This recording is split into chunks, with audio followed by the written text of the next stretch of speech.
The Mannin Line with Andy Wint.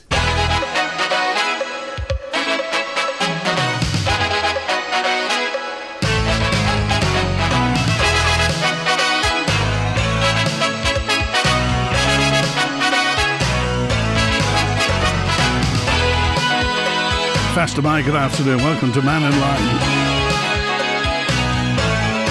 We're open line today through till 1 o'clock. Call 66 13 68. Text or WhatsApp on 166 177. Email studio@manxradio.com. Well, Dr. Allinson has stepped down from the Treasury. Our Treasury Minister, no longer Alex Allinson. It's now Chris Thomas, MHK, the Central Douglas MHK, and Michelle Haywood has stepped down from DOI. Tim Crookall is back in DOI. Well, if you got any thoughts on this, text, email, call, WhatsApp. And with me is a rather breathless Phil Gawne, our political correspondent. Well, Phil, what do you make of the last 24 hours? Well, it's been very, well, it's not even 24 hours, is it? It's, news started to break at 8 o'clock this morning, and in a way it's a surprise in that we have 9 months left until the election. That's 8 months, isn't it? And in another way it's no surprise at all. This has been coming for a year or more, particularly that split that appears to have happened in the Council of Ministers between the Chief Minister on the one hand and the Treasury Minister in particular on the other hand. You preempted my next question. Did you see this coming? Well, not entirely. It felt like it could have come. The thing, now maybe this is me putting two and two together, the thing that I noticed on the Tynwald Order paper this week was an absence of motions by Chris Thomas. Now, that could be purely coincidental, but perhaps he knew that something was in the offing when motions were being put down, which is about 10 days ago. Perhaps he didn't, I don't know, but no doubt Chris will tell us at some point in the future. 4 weeks tomorrow, the budget will be announced. So, I mean, is it a case that the budget's been ripped up and they're starting to rewrite it from today? Well, they can't rip it up entirely, but I guess some of the headline policies will have to change, because that effectively is the reason we've been given for the departure of the Treasury Minister. The Chief Minister clearly didn't feel that the Treasury Minister had the confidence of business in the Isle of Man in relation to the introduction of the living wage as the minimum wage. So, and again, I suppose if you're not in business, it's difficult to gauge what the impact has been of that. So how much of a ripple, how much of a wave did that legislation make within the business community? Well, I think it's been massive. I mean, it's as a former minister, what really amazed me was when you hear from business that the ministers haven't been listening, or they haven't even been out to speak to business. That really surprises me, because if you do nothing else as a minister, what you must do is listen to the people who are most affected by the decisions that you're taking. So big surprise really that more hadn't been done to engage at a much earlier stage with business on these issues. Okay. Mr. Thomas, it's fair to say, and he'll forgive me for saying this, takes a rather cerebral approach to politics. He's a man who thinks a lot. He's a man who talks a lot sometimes. Is he the man for the job? Well, the Chief Minister obviously thinks so. Now, whether that's because he'd asked others and they didn't fancy the job, or whether that is because Chris Thomas is the ideal choice, I doubt we'll ever get to fully understand the answer to that question. But Chris Thomas is a deep thinker. Yeah. He thinks very deeply about every political thing that he does. Is that a bad thing? Maybe not necessarily when you're the Treasury Minister. How much of an input then is he going to have in this new Treasury initiative, in the bits that the Chief Minister disagree with Dr. Allinson? Well, I'm guessing that he would be appointed to the role because he already agreed with what the Chief Minister was thinking. I'm guessing that that's why he would have been considered for the role. So he will have an impact. I can't imagine the Chief Minister would appoint another minister who he actually fundamentally disagrees with on most policies. Okay, where does it leave Andrew Smith and Gary Clewett within the department? Well, they probably will stay. I can't imagine that they're not big, high political profile type people. They haven't nailed their colours to any particular mast. Gary Clewett may choose to go. I mean, he's a left of centre politician, as was the Treasury Minister, so he might choose to go, but there's no particular political reason for him to go that I can see. Okay, which brings me on to the Department of Infrastructure. Obviously, Michelle Haywood has gone now, and in comes, like a rotating substitute, in comes Tim Crookall. I'm also interested in what you think of the other political members, Laurie Hooper, Joni Farragher and Dawn Kinnish. Obviously, two leaders of political parties are in there, Laurie Hooper and Joni Farragher, both left-leaning. How do you think they see this? Well, I know that Manx Radio has an interview with Laurie. Laurie, I can't imagine, is going to stay. He and Michelle Haywood have been working very closely, particularly on a number of the local authority related things. I know Laurie led a meeting with the local authorities in relation to housing. He believes in Michelle Haywood's project, and with Michelle Haywood not there, even if he wanted to stay, I suspect he's too closely aligned with what Michelle Haywood was trying to deliver. As far as the timetable is concerned, now 4 weeks to the budget. By the time we've blinked, there's going to be Easter, then it's going to be TT, and everybody will be on the downhill to the election. With best intentions, how much of a difference do you think Mr. Crookall and Mr. Thomas can make? Well, I had prepared an agenda today, and my closing comment was, because it was about the Chief Minister's appearance before the Select Committee that was looking into whether how COMIN operates and whether the Chief Minister needs more power. And my closing comment was, does he need more power, or does he need to use the powers he already has more effectively? And effectively, what that means is, as Chief Minister, you can sack people, you can hire and fire. That is your biggest power, and that's obviously what he's decided to do. Sadly, the programme I'd made is now redundant, so we'll have to think of something else, and I guess we're going to have no shortage of things to talk about. But yes, the Chief Minister's done what probably he should have done a little while ago, and redressed the balance in Council of Ministers. So at least in the run-up to the election, Council of Ministers will be more on the Chief Minister's side than perhaps it has been in recent months, and I think that's really what's provoked the Chief Minister into taking the actions that he has today. Okay, it's a reshuffle. It's a mini reshuffle. Obviously, the only two departments are affected. Were you expecting more? Could there be more? Well, there were whispers that perhaps a shuffling of ministers, apart from the two departures, we can't call them sackings there, but both decided at the same time that it was a time for them to step down, didn't they? So there was talk of reshuffling, but that doesn't seem to have materialised, and the word that I'm getting is that there will be no further reshuffles in this particular reshuffle. Political members, there's a high likelihood that political members will change. Some at least of those political memberships will change. What do you think the business community will make of the decision regarding Treasury? I don't think they're going to be too bothered about the actual person in the role. It's going to be what that person does, and based on all the lobbying that we've seen over the past month or so, I'm guessing what has been announced, that there's going to be a change of heart in relation particularly to the minimum wage, living wage, then I'm pretty sure business is going to be happier with what's being proposed. OK, Phil Gawne, it's 12:15. You're on the air at 5:30 tonight. What's it going to be?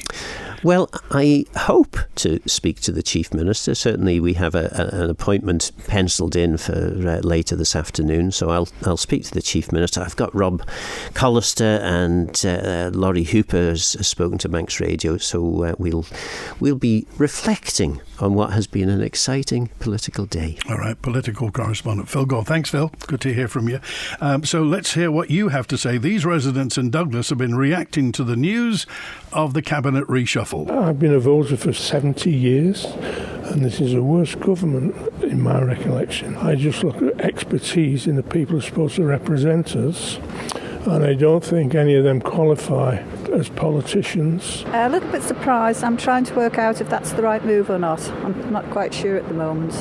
A former minister has said it shows no confidence, or it makes people lose confidence in the current leadership. Is that where you're at? I don't think I've got much confidence in them anyway, to be quite honest with you. Not sure whether Mr Thomas is the right one. I'm relatively neutral towards it all. I think it's a good thing there's change happening, to be honest. It shows that the government is looking to make some changes. I think that the 20-mile-an-hour speed limit was never really going to work on the Isle of Man. It's definitely something that a lot of people here felt strongly about. I don't think it makes a huge amount of difference who's sort of in the individual positions. I'm a little bit surprised about the timing, because it feels that they started rolling out the 20 miles an hour speed limit at the end of last week, and now on Monday everyone's reshuffled and everything's changed. It's sort of symptomatic of how the Isle of Man government goes about things. We seem to invest time, money and resources into something, and then change, or something happens at the last minute and we never see the fruition. So a bit of a giant waste of time, really. Since COVID lockdown, where I thought they did a very good job, almost everything else has not gone well. If you look at the sort of the rebuilding of the prom and all of the issues here, the minimum wage is a difficult one, to be honest. I would be a supporter of increasing minimum wage, but I also see that the high street and the hospitality industry on the Isle of Man is suffering greatly. All you ever see is places closing every week. So whereas I'm a fan of increasing minimum wage and people getting paid fairly, if that means that businesses are closing, that is a problem. So I think that's not an easy one to solve. But confidence is extremely low. I think most people this morning would simply not be surprised by the news that all of a sudden, at the very last minute, or even past the last minute, there's going to be a drastic U-turn. 18 minutes past 12, the voice of the people, and Howard's with us now. Hi, Howard. Hello, Andy. That was, unsurprising, as we say, with Alex Allinson and Michelle Haywood. But it's something that was concerning with the minimum wage. It was a 9% rise, which was very substantial in anybody's terms, and that was across the board. It wasn't through individual companies, it's everybody. So what you look at that in terms is bringing more people earning more money into the tax area, because the threshold for tax hasn't changed. I don't know whether it will change, but it means more people who are earning under the threshold at the moment will be dragged into it. So it's a backdoor way, using the business people of the island to bring in more taxes for the government. But then on the other hand, you've got Michelle Haywood there, who's been pushing and pushing quite vehemently for this 20-mile-an-hour limit and the introduction of the sign supposedly to start this morning. Now, maybe that's been a knee-jerk reaction from the Chief Minister, but to get shut and bring in Tim Crookall, who, in his own words, and I've seen it on both yours and FM's radio, internet, he is going to pause the rollout. But sitting behind that, Michelle Haywood is gone now, but sitting behind that is a £500,000 sum paid out for the posts, for the fitting and for the signs. Now, who is responsible for that? They cannot hide. These people within government, they cannot hide behind the fact that Michelle Haywood has been moved from the head of the department to whatever she's going to go to. But there were people there higher up the tree within the DOI, within the social service, the civil service, who advocated this and actually said, yes, you can go for the money. Long before it was actually put up to the public. They had bought this stuff and it would probably be in storage somewhere. So we've got a whole load of 20-mile-an-hour signs, a lot of steel poles. If you turn into Annika from the traffic lights off the Castletown Road, there's new ones gone up there, less than 100 yards from where the original ones were. So, where the home zone. So somebody within government is responsible for the waste of £500,000, which could have been used elsewhere within the Isle of Man for the people of the Isle of Man. Well, it also begs the question, Howard. I mean, if that money can be requested and got, for literally 3 times that amount, they could put the horse trams back. Well, they already had the money, and the man that's coming into the DOI was part of that fiasco with the horse trams and the money. We had 3 ministers for the DOI at the time that was going on, and I think Tim Crookall was one of them. And the horse trams are still not there, and we're 9 months away from a new government. So the money was there, and there again, where did that go to? There's never been any answers. It's a bit like the power station when it went well over budget. Nobody knew anything about it. So nobody's prepared to give answers within the civil service or any of the MUA, the DOI, or any other part of government system. They won't give answers, and they should be made to. Well, I think the money for the horse trams got shifted off to another part for doing the promenade up, and of course we never quite knew what was happening on the promenade. I don't think they ever knew from the beginning what was happening on the promenade. That money was in the system to put the horse trams right through. So why would they take it out of that and not make application for what they were putting it to? They've had to put a business case now to get this, which is quite easily refused. But they already had the business case over many, many years. The money was put there to do the promenade and the horse trams, which is part of the heritage, and they've lost the 150 years after them. And nobody's been told where the money went to. If there was an explanation, you might be able to understand. But it's all secret, which is wrong. It's public money. And now, as I say, they've just wasted another £500,000 on the signs on a programme that's, in their own words, is unenforceable. Right. So, well, anyway, the Chief Minister, Mr. Cannon's put his foot down. Howard, do you approve of it? He should have done it a long time ago. Because, as I said, the Treasury Minister, he stuck 2%, 1% on top to ring fence for the health service. You've never heard any benefits of that. Then that was dropped, lowered. It'll be interesting to see what this budget brings out. But I know of several people, quite a lot, and I've said this in the last fortnight, about having to go private on the medical side. Yeah. So there's our health service people run the business within a government premises and government taxpayers staff. So they run the business within a hospital fraternity. So there's an awful lot of questions that never get answered. They're always pushed into the long grass. And this is what's going to happen now. This shuffle should have happened 18 months ago. And perhaps we might have got some sense out of them. Okay. All right, Howard, we appreciate it. Thanks for calling today. Okay, take care. All right, now. It's 12:25. It's David with us now. Hi, David. Oh, crikey, David's on Blighted Line 2 again. I'm sorry, David. Julian's with us. Hi, Julian. Hi, Andy. It's an interesting news cycle this morning. Well, I didn't expect it when I went to bed last night, put it that way.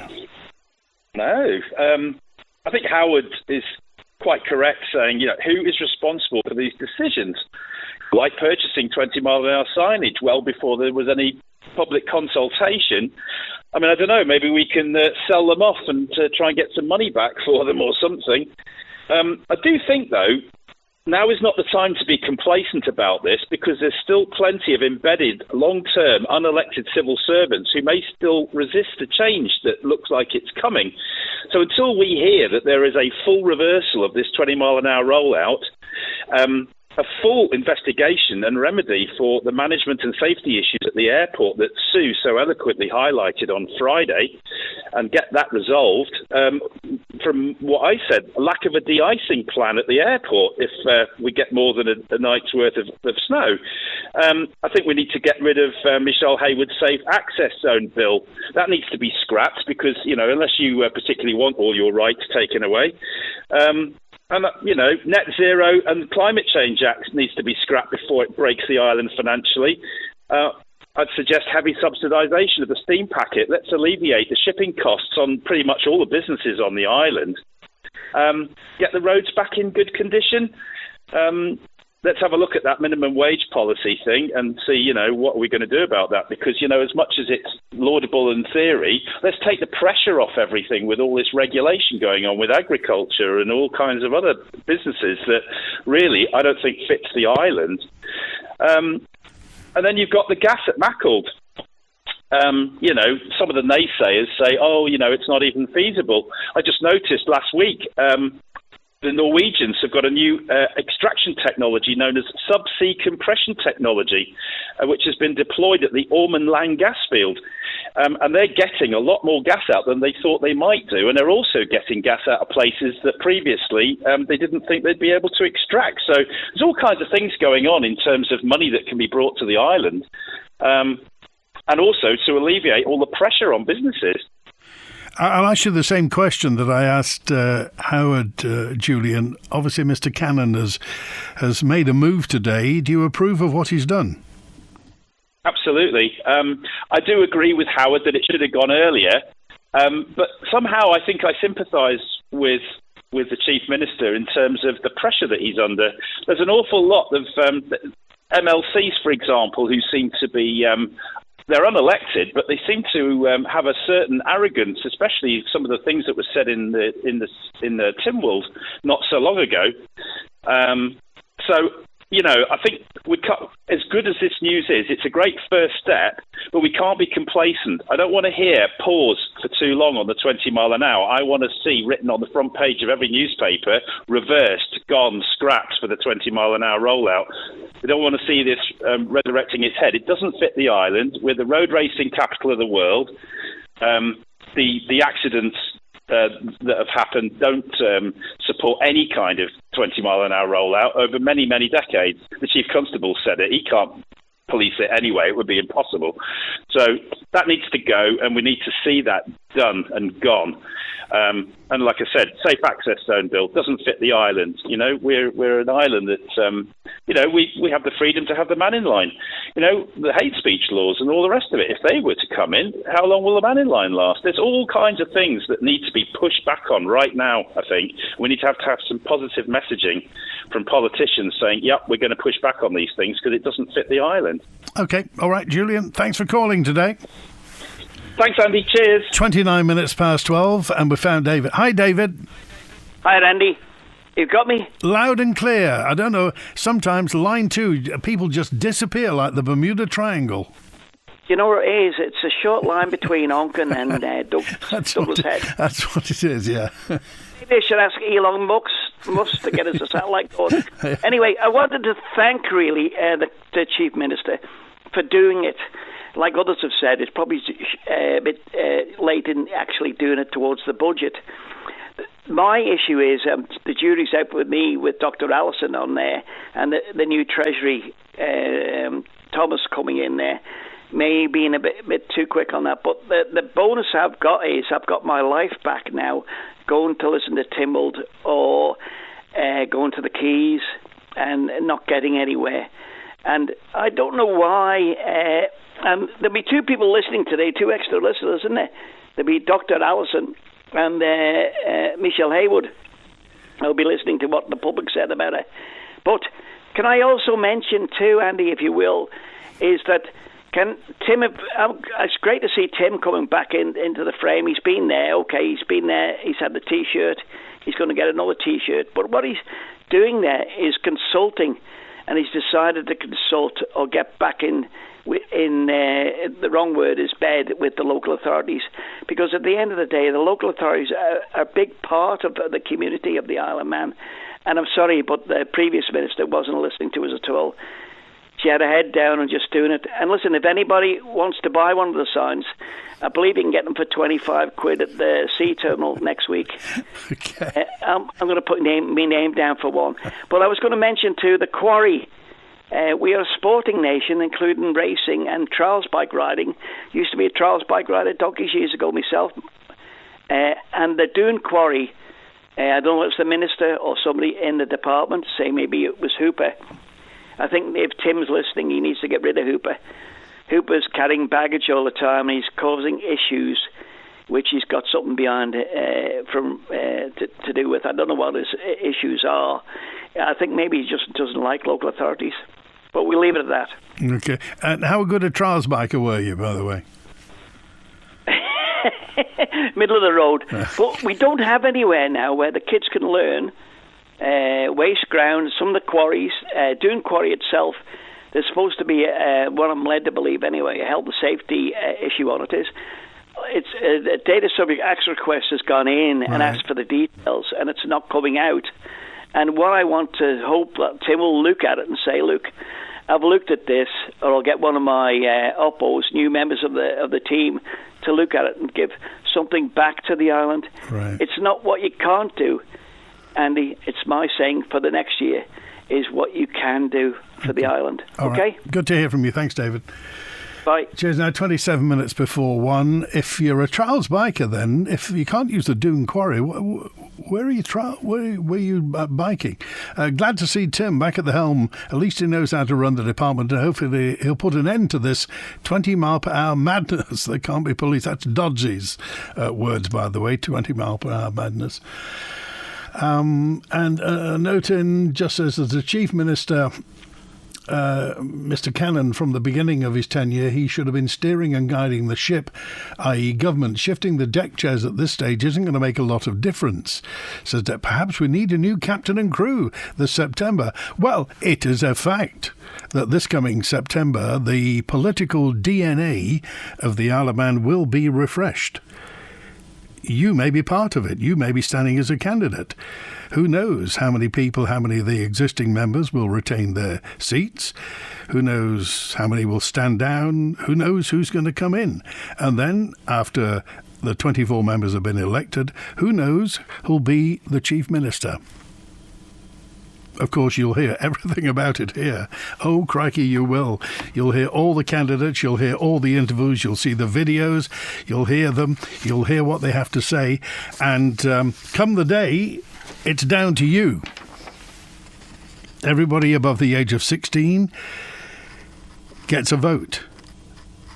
General election is Thursday, 24th of September from 8 a.m. till 8 p.m. You will have the chance to have your say. On the 13th of August, the House of Keys will be dissolved.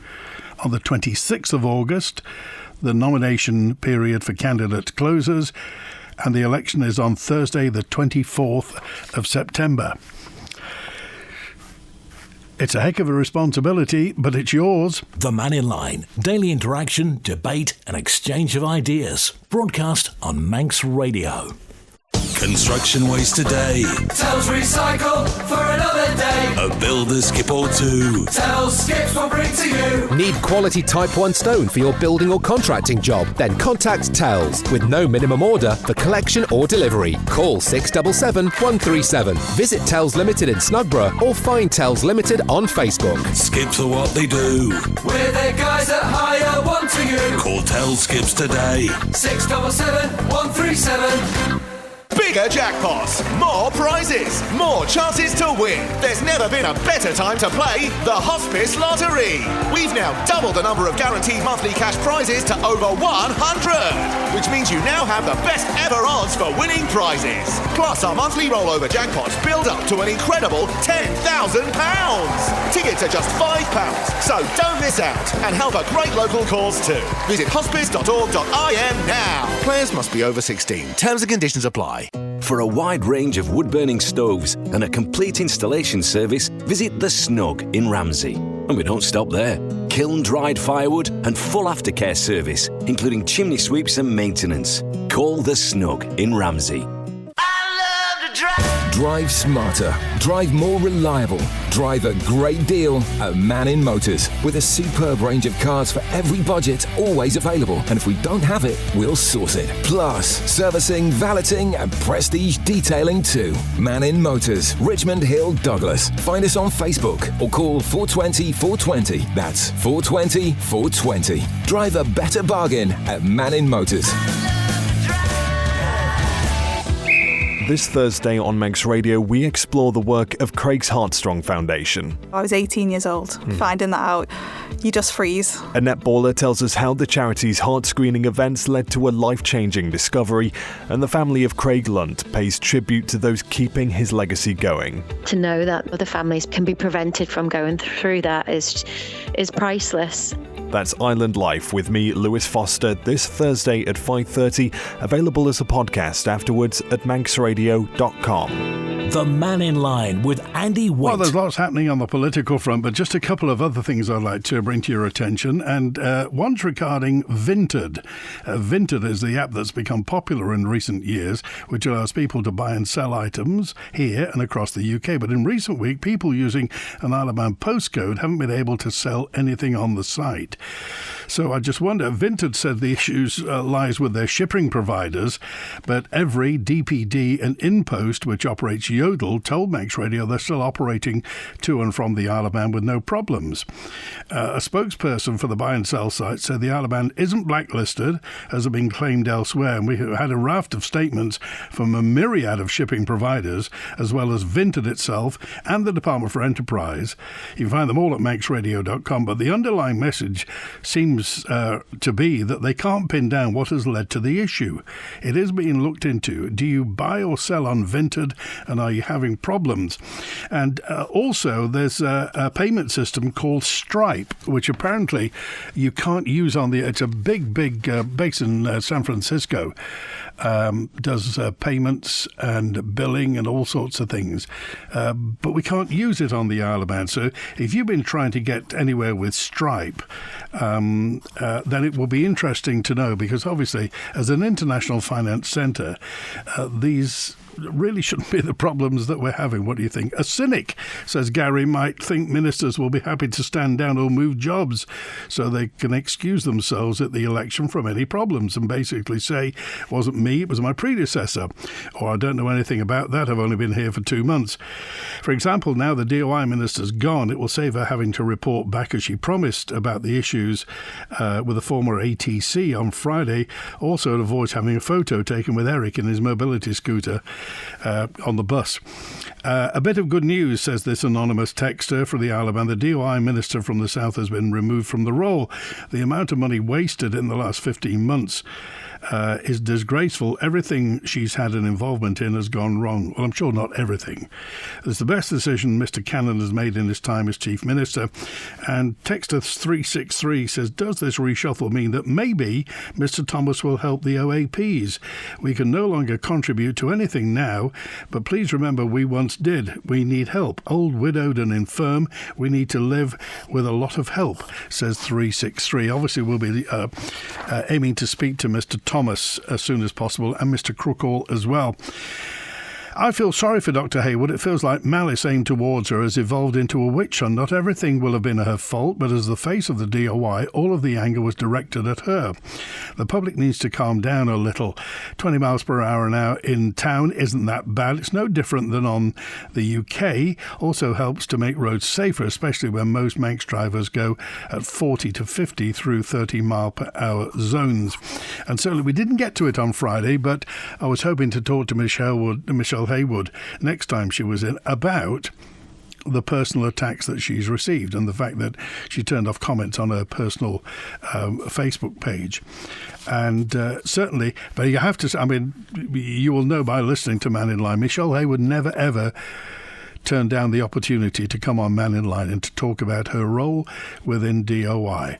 So, agree or disagree with her. She was never, ever anonymous.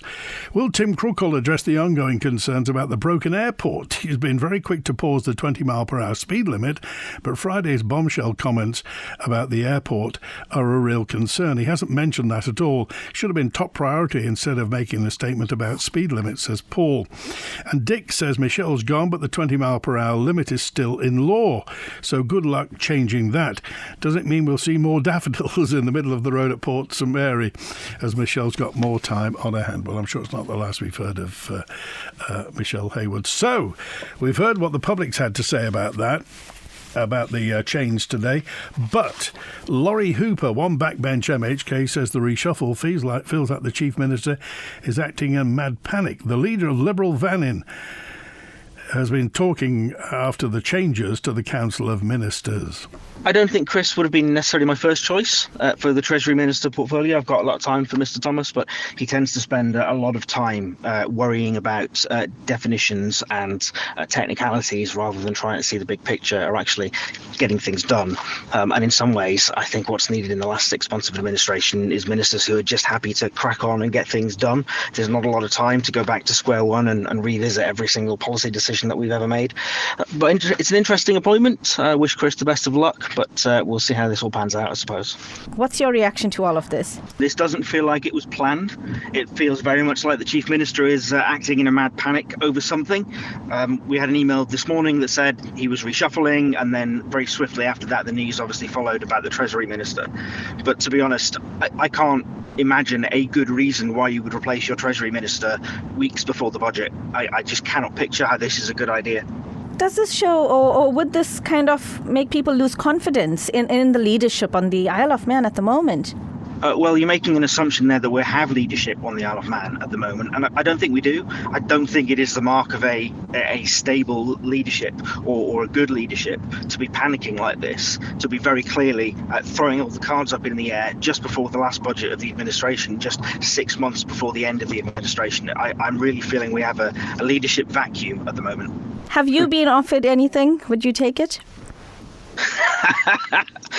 No, I definitely haven't been offered anything, and no, I can't see myself accepting another job under this Chief Minister. I think he and I are very different in terms of where we see our policy priorities, and I think we have very different views on so many things. I can't see that happening, if I'm being perfectly honest.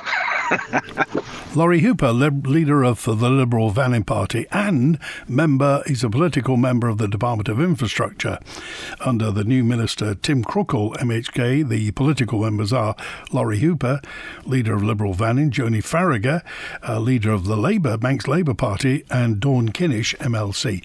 Shirley's with us now. Hello, Shirley. Hiya. I'd just like to know if the 20 mile an hour speed limit is going to make any difference to our little avenue. Where's that?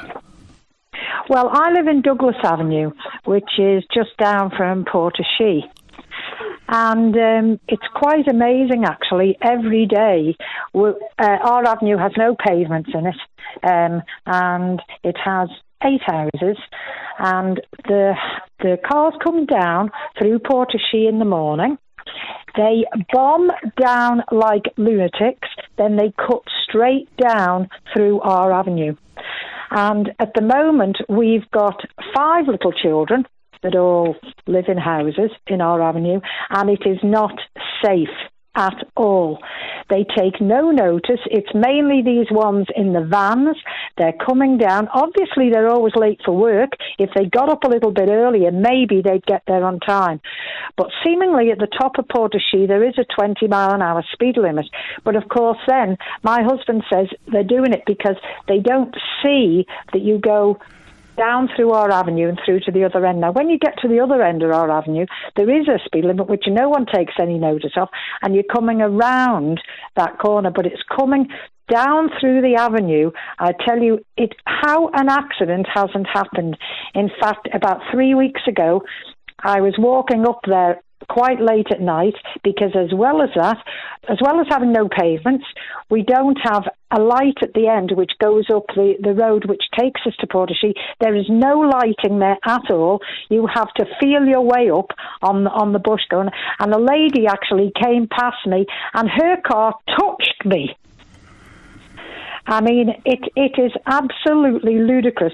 And they talk about this 20 mile an hour. I'd love to stand out there and stop some of these cars and say to them, what on earth are you thinking of? Because, of course, because it's such a quiet area, we never get traffic control. We never get the police going around here. Well, the thing is, absolutely... Shirley, the technology is there. They could put speed cameras there and they could nick people. The technology exists to put speed cameras there. Would you object to speed cameras? Do you know, I wouldn't. I actually left a message on my MHK's phone about 6 or 7 weeks ago, and I never heard anything back from anyone, which I'm horrified at.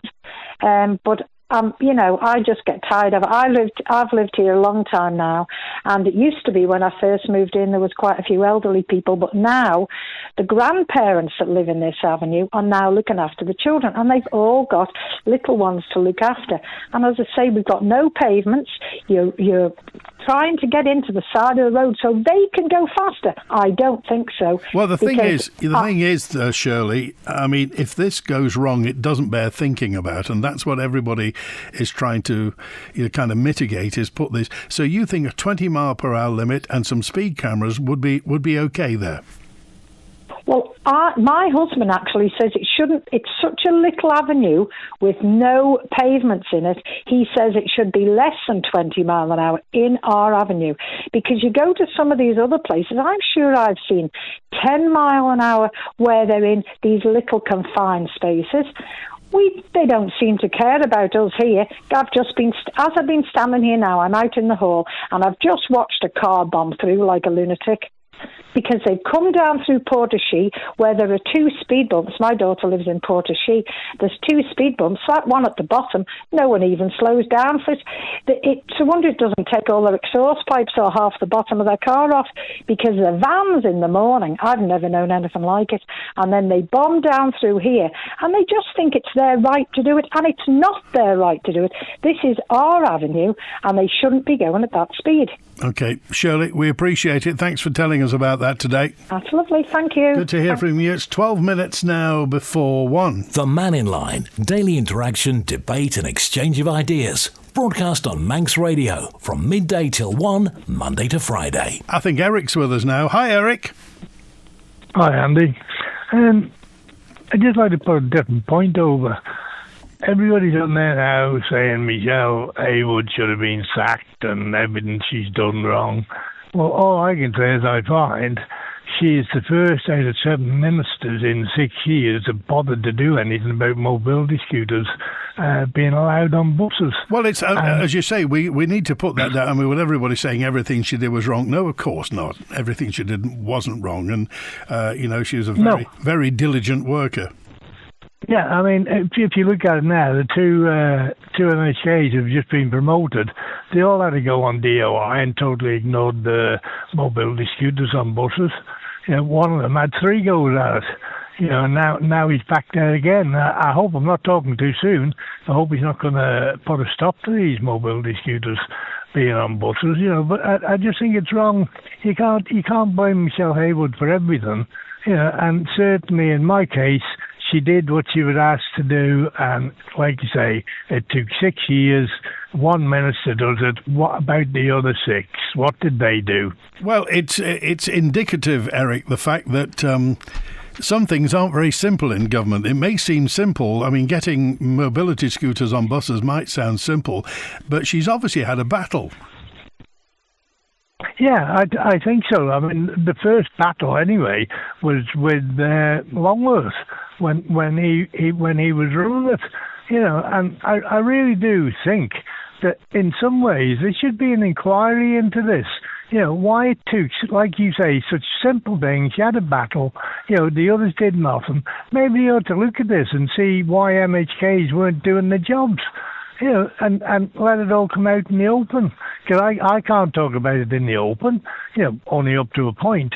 But it's just ridiculous that it took that length of time, and all it took was 1 minute to do some research, do the job, and get it done. And what you also have to remember is their excuses were always you couldn't have a mobility scooter on a bus. They didn't fit, they couldn't get on, they moved about, whatever excuse. 6 years ago they were saying that. They haven't altered the buses in 6 years. It's still the same bus that I couldn't get on 6 years ago. I know they've changed some of the pavements now, which is a good thing. But, I'd love some of the ministers to come on and say why they rejected it, why they did nothing. OK, all right. Eric, thanks for calling today. OK. Cheers now. Let's hope today's reshuffle sends a clear message to ministers, says Alex, MHKs and civil servants, that they have their duty to listen to the electorate rather than to promote their own agenda. I don't know why any new talented professionals would want to take on a ministerial role in the government. The level of personal abuse on social media is ridiculous, and the appetite for progressive, forward-thinking policies seems to be non-existent. Instead, people want to hark back to when everything was supposedly wonderful in the past, says Steve, so we just end up shuffling the same people around who have failed before. Those were Steve's words. I mentioned that Michelle Haywood never turned down an invitation to come on Mannin Line. And also I have to say the same about Dr. Allinson. Alex Allinson was always extremely polite and extremely prompt, and always appeared on Mannin Line whenever an invitation was issued. And I personally wish them well for the future. They're both talented politicians, and I don't think it's the last we've heard of Michelle Haywood and Alex Allinson. Many people are struggling. You can help by volunteering or making a donation to Isle of Man Food Bank, whether it be food or essential items or financial support. Please call 646 999, brought to you by Descon Office Interiors. A big thank you to your workmen. They've done a very good job. My property looks like new again. Thank you, EPS. We're delighted with the house. Your employees obviously take great pride in their work. The work was done promptly, professionally and considerately. EPS, transforming properties island-wide with the revolutionary Protex wall covering system. Guaranteed for 10 years. Call 627 191 and book now for spring and get 10% off. A good job. Well done. Hello 2026. Hello £200. When you upgrade to Manx Telecom's Go Roam Ultra with a handset over 36 months, you'll get £200 to spend on anything in store. Because joy scrolling shouldn't be seasonal.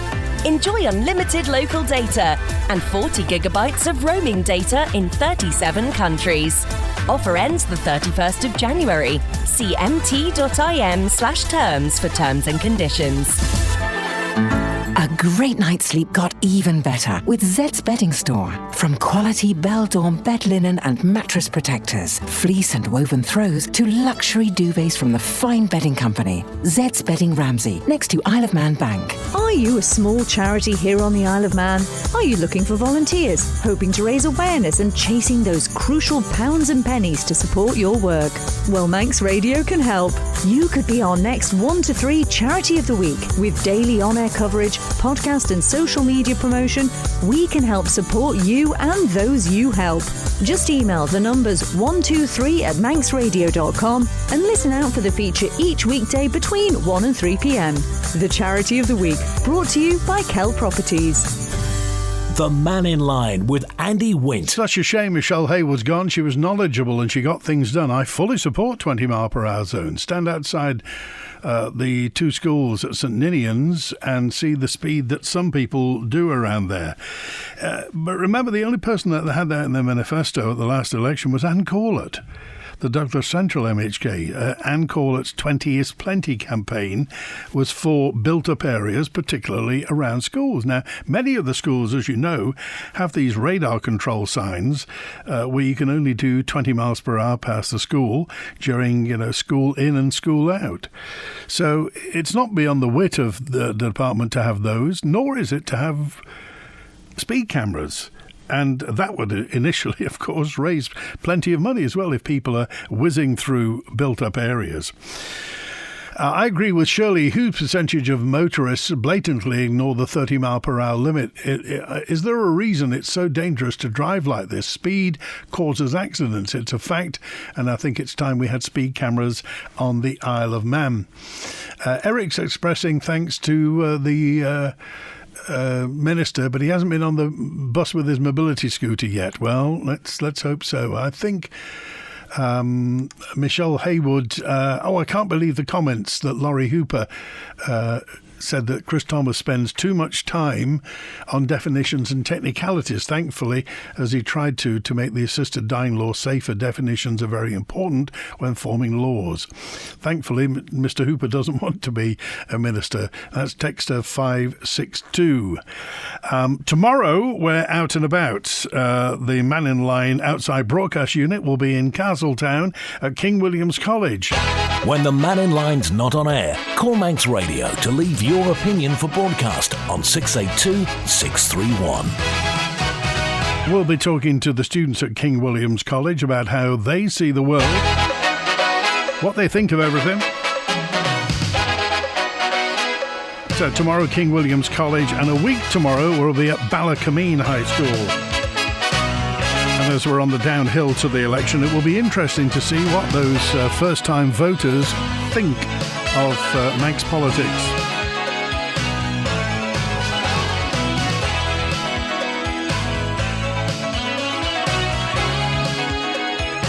I'd want Mr. Thomas to sort out the benefit system, says Texter 180.